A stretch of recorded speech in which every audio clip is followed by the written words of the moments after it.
ஜபா. எல்லாரும் எப்படி இருக்கீங்க? எல்லாரும் நல்லா இருக்கீங்கன்னு நம்புறேன்.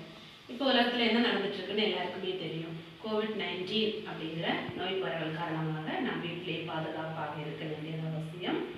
அதோடு கூட நாம் பாடப்பகுதியை வீட்டில் இருந்தபடியே நாம் கற்றுக்கொள்ள வேண்டும். முதல் பாடம் எல்லாரும் படிச்சிருப்பீங்கன்னு நினைக்கிறேன். தமிழ் அமுது பாடம். அது எல்லாரும் எழுதி படிங்க, கவனமாக படிங்க. அடுத்ததாக நாம் படிக்க போகிறது ஆடி பாடி மகிழ்வோம் அப்படிங்கிற ஒரு பாடலை தான் நாம் அடுத்ததாக படிக்க போகிறோம். இதில் மொத்தம் 13 வரிகள் இருக்குது. இதில் முதல்ல 6 வரியும் அடுத்தபடியாக 7 வரியும் இப்படி 2 பகுதியாக நான் கொடுத்துருக்கேன். அது எல்லாருமே கவனமாக படிக்கணும். தொடர்ந்து நம்ம இப்படி பாடப்பகுதியை பார்ப்போமா? மாணவர்களே, நாம் இப்போ ஆடி பாடி மகிழ்வோம் அப்படிங்கிற பாடலை தான் நாம் இப்போ பார்க்க போகிறோம். இது அகர வரிசை, அதாவது உயிரெழுத்துக்களை முதல் எழுத்துக்களாக கொண்டு அமைந்த பாடல். இதில் மொத்தம் 13 வரிகள் இருக்குது. இதை நான் 2 பகுதியாக பிரித்து உங்களுக்கு சொல்லிக் கொடுக்க போகிறேன்.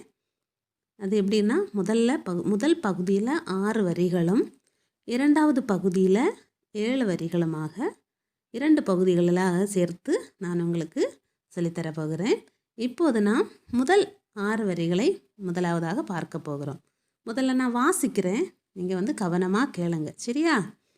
அத்திப்பழ தேன் எடுப்போம், ஆலமர விழுதாவோம், இசைவோடு பள்ளி செல்வோம், ஈகையோடு நட்பு செய்வோம், உவகையாய் கற்றிடுவோம், ஊர் முழுதும் சுற்றிடுவோம்.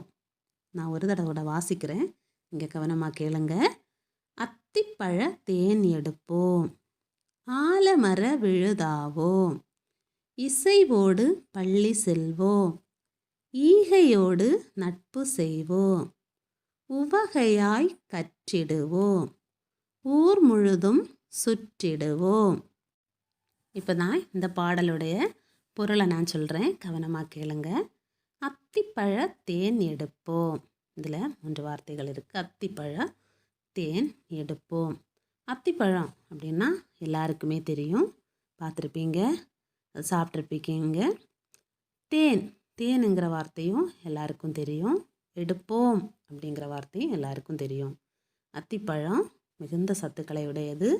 இது நம்ம சாப்பிடும்போது நம்ம உடம்புக்கு தேவையான அனைத்து சத்துக்களும் நிறைய சத்துக்கள் நிறைந்திருக்கிறதுனால அதனுடைய தேனை என்ன செய்யணுமா, நாம் எடுக்க சாப்பிடணுமா. ஆலமர விழுதாவோ. ஆலமரம் எல்லாருமே பார்த்துருப்பீங்க, இந்த கோயில்கள் பக்கத்தில் எல்லாம் நிற்கும், பொதுவான இடங்களில் நிற்கும். விழுது அப்படின்னு சொன்னால் ஆலமரத்துக்கு அந்த கிளைகள் பக்கத்தில் இருந்து அப்படி கீழே வரும், தொங்கி நிற்கும். அது எதற்குன்னா அதனுடைய கிளைகளை தாங்குவதற்காக வரக்கூடியது தான் அந்த விழுது.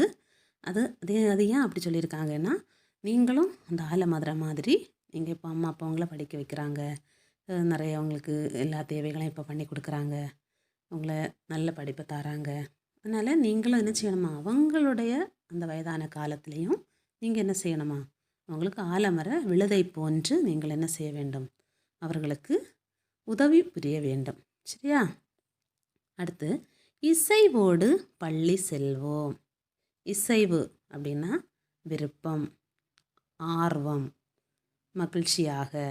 இசைவோடு பள்ளி செல்வோம். நாம் பள்ளிக்கு ஸ்கூலுக்கு போகும்போது நாம் எப்படி போகணுமா, விருப்பமாக. ஒவ்வொரு நாளும் நாம் நமக்கு ஒரு இன்ட்ரெஸ்டோட நம்ம விரும்பி நாம் என்ன செய்யணுமா, பள்ளிக்கு செல்ல வேண்டுமா. ஈகையோடு நட்பு செய்வோம். ஈகை அப்படிங்கிற வார்த்தை உங்களுக்கு தெரியாது. ஈகை அப்படின்னா பிறருக்கு கொடுக்கறது தான் என்ன சொல்லுவாங்க, ஈகை. நட்புன்னா அவங்களுக்கு தெரியும், ஃப்ரெண்ட்ஷிப்.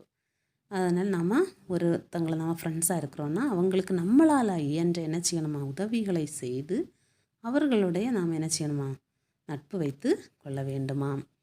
அடுத்து உவகையாய் கற்றிடுவோம்.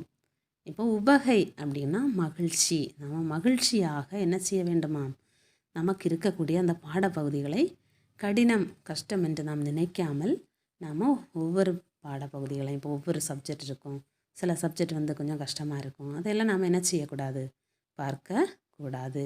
நம்ம இன்ட்ரெஸ்டாக மகிழ்ச்சியாக என்ன செய்ய வேண்டுமாம்?